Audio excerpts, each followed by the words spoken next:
દિવ્ય બ્રહ્માસ્ત્ર ન્યૂઝમાં ફરી એકવાર આપનું હાર્દિક સ્વાગત છે। ગુજરાતમાં બનતી ગોઝારી ઘટનાઓની વિગતવાર જાણકારી લઈએ આપણે। ઘણી બધી ઘટનાઓ બને છે, પરંતુ મોટી મોટી ઘટનાઓની આપણે જાણકારી આપું। 2019માં તક્ષશિલા કાંડ થયો। સુરતમાં 21 બાળકોના ભોગ લેવાયા। કડક તપાસના આદેશ। ત્યારબાદ 2019માં જ અમદાવાદમાં કાંકરિયામાં રાઈડ તૂટી પડી, જેમાં 2 લોકોના મૃત્યુ થયા। કડક તપાસના આદેશ। 2020માં અમદાવાદની શ્રેય હોસ્પિટલમાં આગ લાગી, જેમાં 8 લોકોના મૃત્યુ થયા। કડક તપાસના આદેશ। 2021માં ભરૂચ હોસ્પિટલમાં આગ લાગી, જેમાં 8 લોકોના મૃત્યુ થયા। કડક તપાસના આદેશ। 2022માં મોરબીનો પુલ તૂટી પડ્યો, જે બહુ મોટી ગોઝારી ઘટના હતી, જેમાં 141 લોકોના મૃત્યુ થયા। કડક તપાસના આદેશ।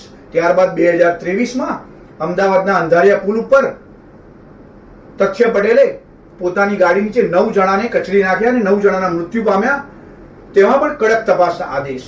ત્યારબાદ 2024ના જાન્યુઆરી મહિનામાં બરોડામાં હરણી તળાવમાં 12 બાળકો અને 2 શિક્ષકો મૃત્યુ પામ્યા ડૂબી જવાથી, તેમાં પણ કડક તપાસના આદેશ।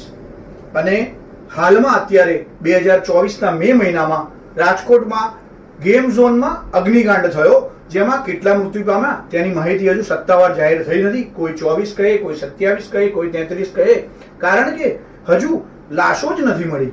લાશો ભસ્મીભૂત થઈ ગઈ છે। ડીએનએ દ્વારા તો તેની ઓળખ કરવામાં આવે છે।